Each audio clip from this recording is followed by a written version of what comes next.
Welcome to another episode of the Online Prosperity Experience podcast.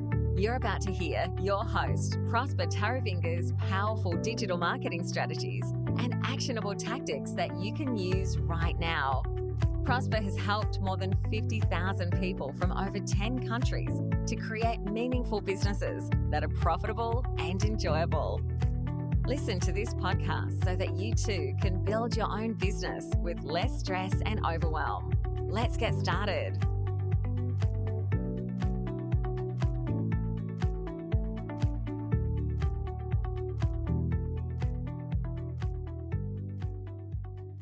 Create content for the right market, not the entire market, right? Because at the end of the day, we are doing business with those that know, like, and trust us. So if we haven't identified our target market and clarified our message, it will be super difficult for us to create a business that's profitable and enjoyable. And I get it. You know, the goal of every coach, consultant, or online business owner is to obviously get more clients and customers and generate more revenue and grow your online business. And I'm assuming that's a goal that you want to achieve for your business. And that's probably why you stop by and listen to our podcasts and click onto our emails or subscribe to some of our channels there where we are creating content so that you can be, do, and have a business that's profitable and enjoyable. But obviously, you're probably asking yourself, how can I achieve that goal? What is it that you should actually do in order for you to then scale your online business? And let me tell you something. What you need above all else is obviously actionable digital marketing strategies that actually works and are proven to actually get you results. And you also need a good and detailed action plan with the right steps that should be taken so that you get from point A, which is where you are right now, in that whole famine of not getting enough leads and enough revenue, to where you want to go, which is point B, where you're having a business that's profitable and enjoyable. So I'm going to lay out for you maybe the powerful system that you need to use that will actually guarantee success. And you know what? I've been offering you, if this is the first time you're listening to the podcast, then you need to grab yourself the Online Prosperity Blueprint, which basically comes in any of the links that you saw on this podcast. I will be putting that on there. And the Online Prosperity Blueprint is a 4-step system that's just designed to help you start, scale, and grow a business that's profitable and enjoyable. And it's a highly practical, proven marketing strategy that's designed to give you an unfair advantage over your competition.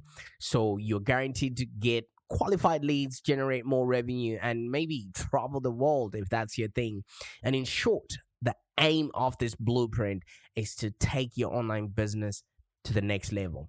All right. So maybe you might have been in business for quite a while and all you hear is get more traffic, drive traffic to your landing pages, drive traffic to your social media, and all of that stuff. I'm here to tell you, and I'm here to understand with love and respect, that you don't need more traffic. You heard that right. You don't need any more traffic than what you're receiving right now. You might think that you do, but you don't.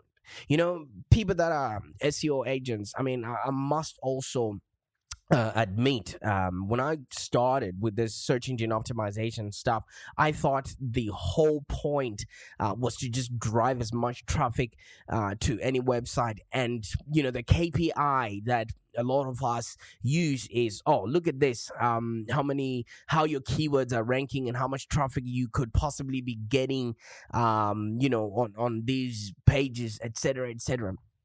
But I've actually redefined what SEO means to me, which is not beating the, you know, search engines, but it's actually simply educating others. All right? SEO, simply educating others. So other SEO consultants will promise you the world, and other marketing agencies will show you gorgeous looking case studies.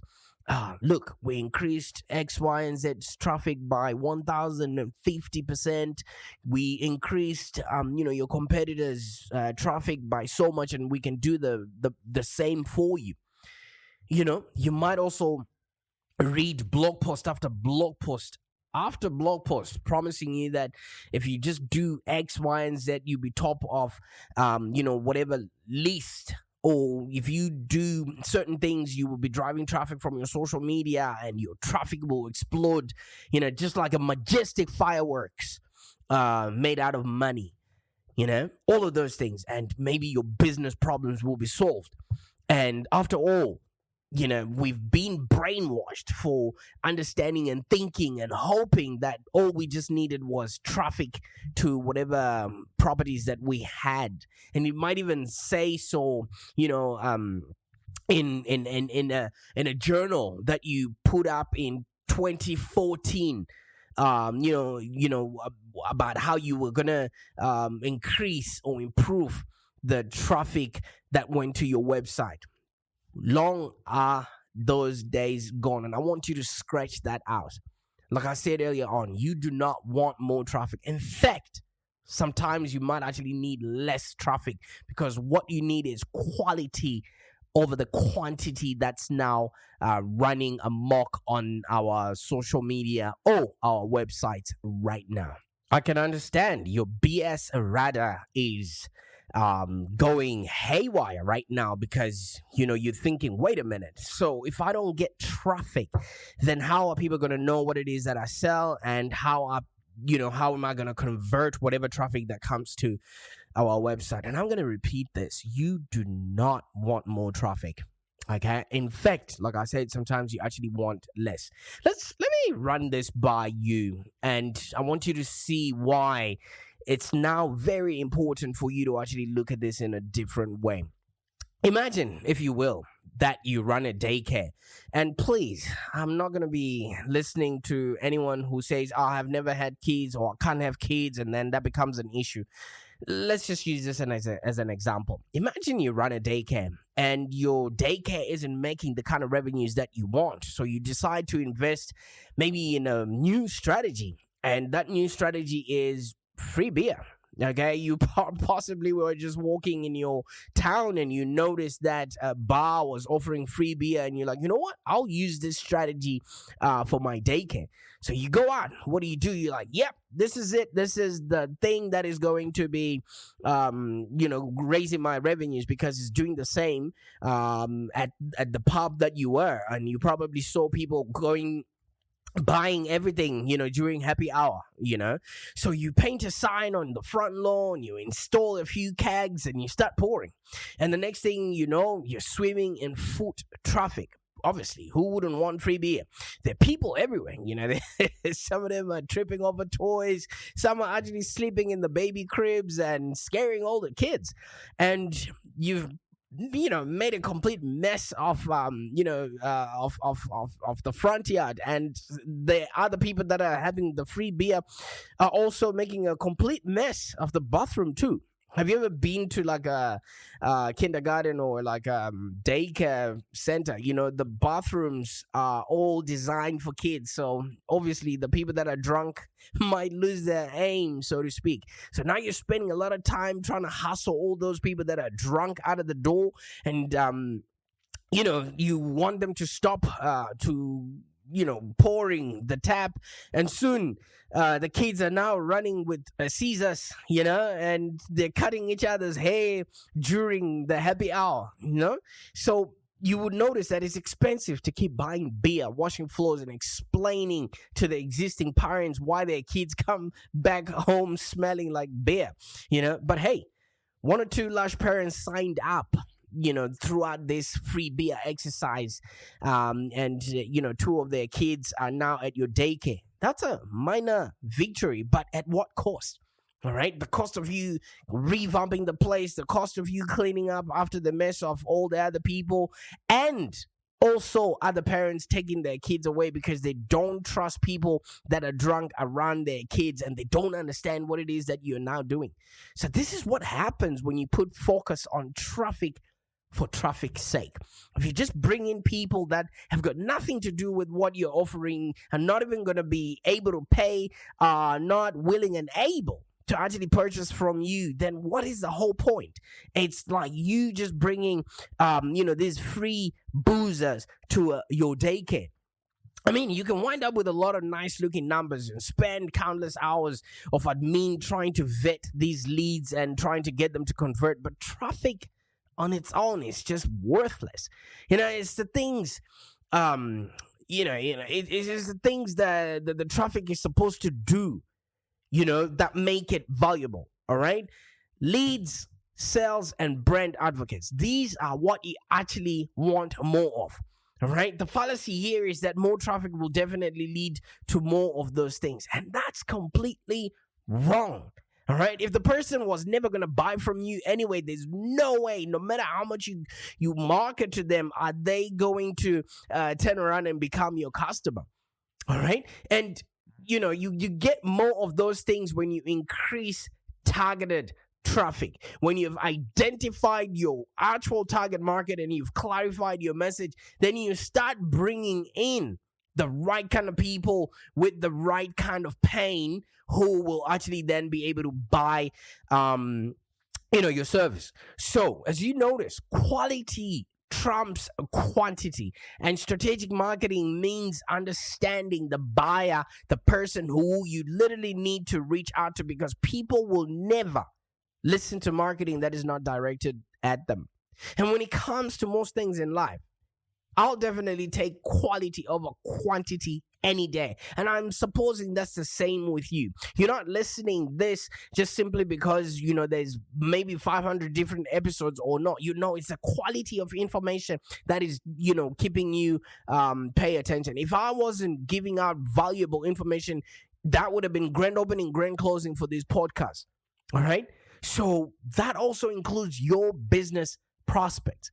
For most businesses today, the website should maybe is the only pillar to their marketing strategy and their primary sales channel. Yes, you might have LinkedIn, you might have social media, you might have Facebook, Instagram, and all that jazz, but your website should now become that one-stop place where people come to in order for them to interact with your business and eventually purchase from you. So in the day and age of what we now call inbound marketing, you creating quality content that actually pulls people toward your company and product is the one biggest strategy that you need to be following. All right. So heavy website traffic that includes a high number of unique visitors to your website could look good, but most of those visits aren't from quality leads, people who might actually buy what it is that you're selling. And it's nothing more than traffic for traffic's sake.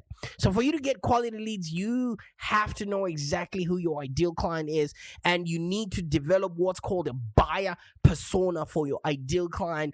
And you can actually from then on attract the right quality leads. All right. Everyone is always looking for an opportunity in life. They want, as a coach or consultant, that you are justifying their failures, you're encouraging their dreams, you're confirming their suspicions, and you're aligning with their fears. If you truly understand the people that need and can benefit from your product and services, write to those people. Don't spray and pray with your marketing and hoping that people will triple stumble and fall and then eventually forgive you for spamming them with their content just because you've been showing up regularly.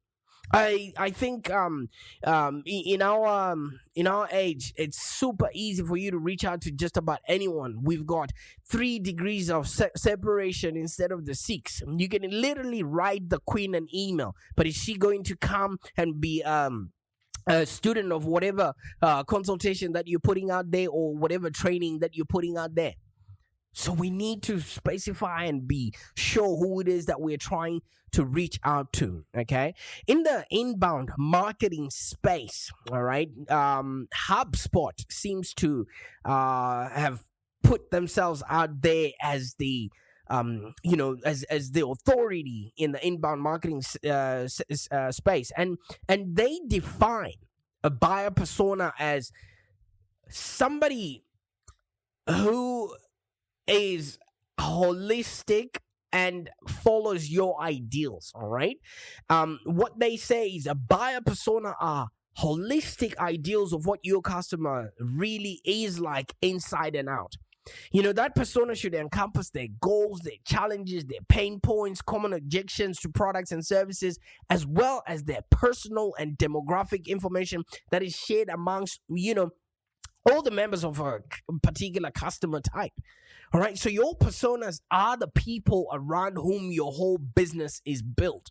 Drunk people at a daycare center is not your ideal customer. Not everyone is going to be your customer.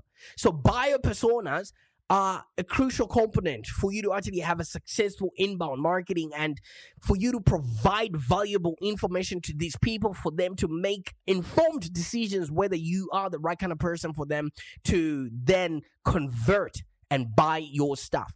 So when you truly understand these buyers, everything from their demographic information, first of all, are they married, and into what age range do they generally fit? Because you cannot be a relationship coach, especially if you're dealing with people maybe that are single, or people that are married, or people that want to have relationships with their kids. All of them have different needs. So is your message going to appeal to each and every one of them across the board? Half of the time, no. All right. So, you want to know what are the pain points that your actual product or service can actually address. And then let me tell you something. It takes more than intuition. I know a lot of coaches want to feel their way into understanding their customers. This takes a lot of research. You have to actually put the kind of clients that you're working with right now in a petri dish and find out exactly what made them buy from you, and then go out and seek people that are of the same disposition.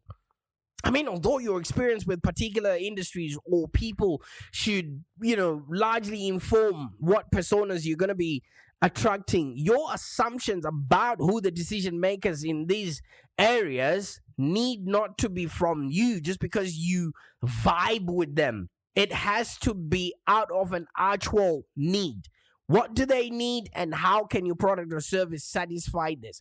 Because in my experience, companies or businesses can also become enamored with their innovation and not see the forest for the trees.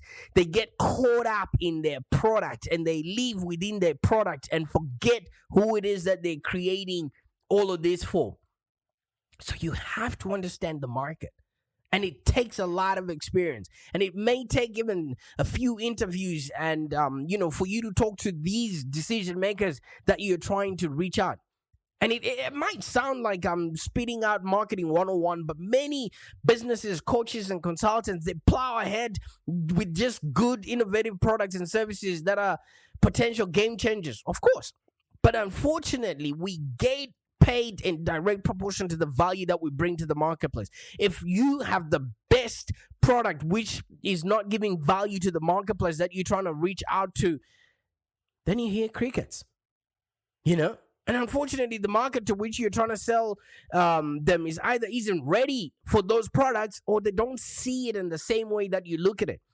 So if you're speaking in a language that no one understands or is listening to, your efforts are in vain. Ndikatanga kutaura nechirudzi chamusinganzwa ungandinzwa here. Ipapo apa handotoshamsika kuti mufesto yari kutaura nezvekuti chii. Obviously, the last 3 seconds, got you to stand up a little bit saying, wait a minute, what is this guy saying? Only because I spoke in a different language. So if you're speaking in a different language to the people that you're trying to reach out to, they're never going to understand what it is that you're, saying to them. So what is it that you need to know about your target market?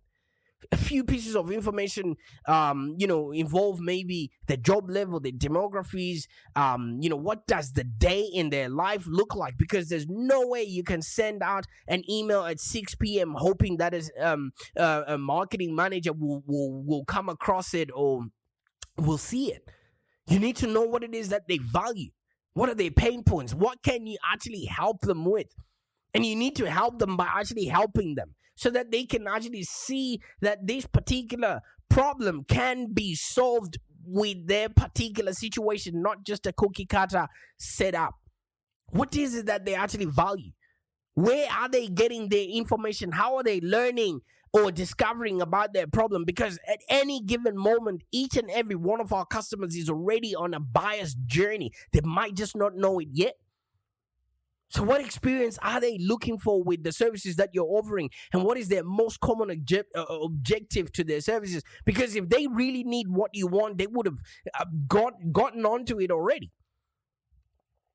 So in my experience as an agency, there are more than one category of maybe a buyer persona per industry.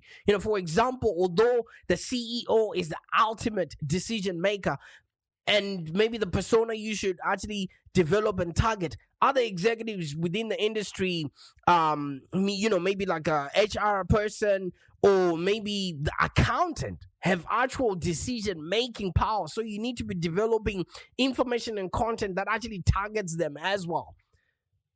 Because once you've developed your personas within your marketing strategy, from maybe the content creation, whatever media relations that you want to include, you should build around the information that people are searching. Because people are coming to the internet to get information. And if they get that information from your business, then they get to know you, like you, and trust you. All of this takes time. And we all know that people do business with those that they know, like, and trust. So it's like you've got to get into your prospect's head. And it's now time for you to leverage all of this free information. Because if you're going to be giving them what you think they want, it's exactly the same as the example that we gave out earlier on of, you running a daycare center and offering free beer to attract people to attract free traffic. So obviously, you are now asking, okay, now that you have demystified all of this traffic and the jazz, how does this all tie into content, or what should I do? Because let me tell you something, growing your own business is tough, man. Every day you're cold calling potential clients and having them hang up in your face, and you're sending out maybe hundreds of emails without even getting as much as a thank you for reaching out, and you're wasting thousands of dollars on your ad spend without even generating any qualified leads, because all you just want is traffic to your site. So when you're re-evaluating the success of the content that you're creating or whatever stuff you're putting out there, one of the first metrics you need to look at, obviously, is the quality of the traffic that you're bringing to your website. You might get obsessed with, the point of thinking that all these pieces just go out there to get the most traffic that you want. So you just keep hammering people with content. And sometimes they will bring the right traffic, but is it converting? All right. But if you have maybe 2 pieces of content that got you maybe about 5,000 views and they produced no leads, and maybe you got one that got you 5 views and it converted every visitor, which one of these is most valuable to your business? I know a lot of people come to me and say, hey, can you create viral content? Of course. Anything can be made viral if you send it to enough people, but is that the right traffic that you want? And be honest. Have you been putting attention in the right place, in the right channels where your ideal target audience is sitting? Or are you just letting yourself be wowed, by the vanity metric of, total traffic going up and to the right?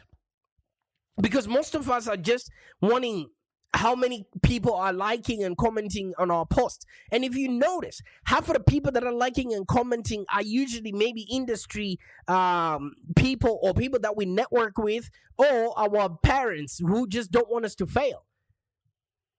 So you want to create content for the right market, not for the entire market.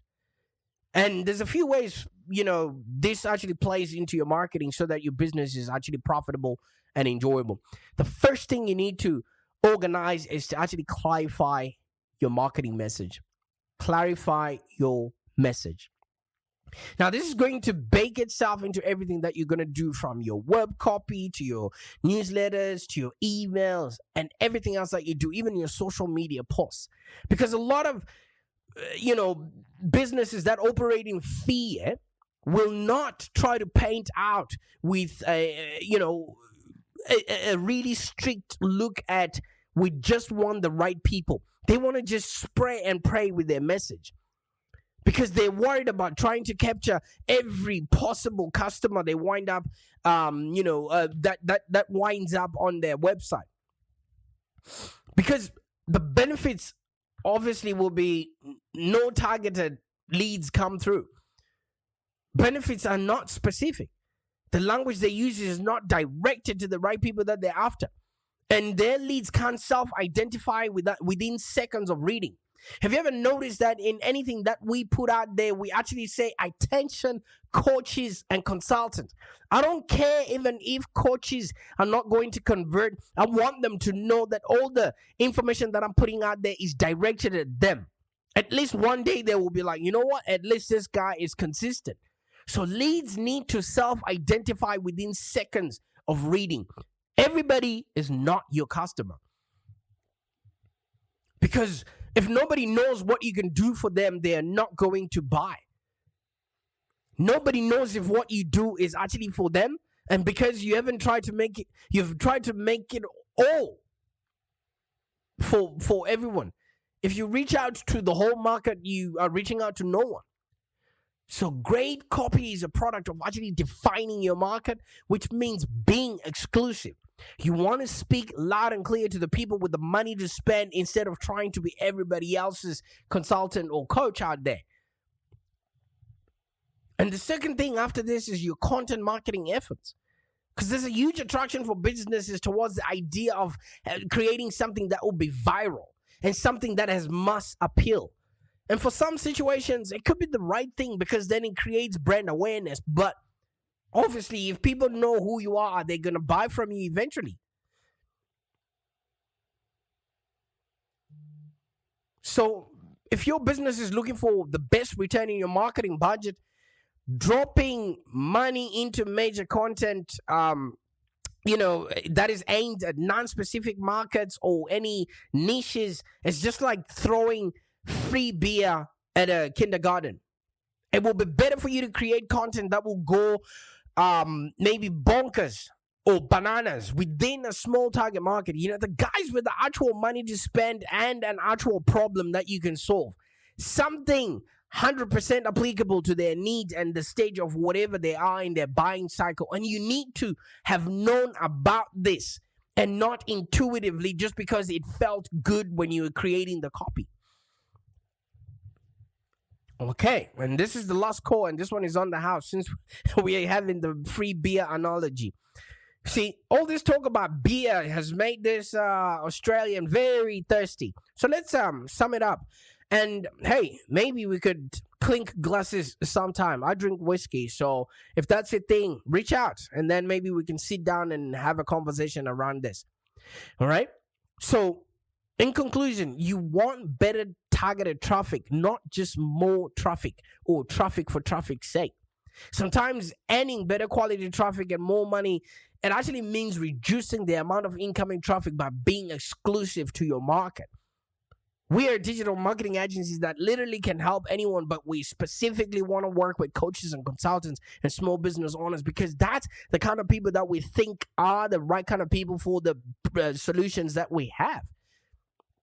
So for you as a coach, consultant, or a small business owner, for you to capture that targeted traffic that you really want to work with, that has the right kind of money and the right kind of pain, you need to know who that market is. And that means building personas and then building a brand around them so that they can self-identify and understand that, yes, this is the right people that can solve my situation. I mean, there are the better success metrics to focus on, the leads, sales, cost per lead, return purchases, sentiment analysis, and so on.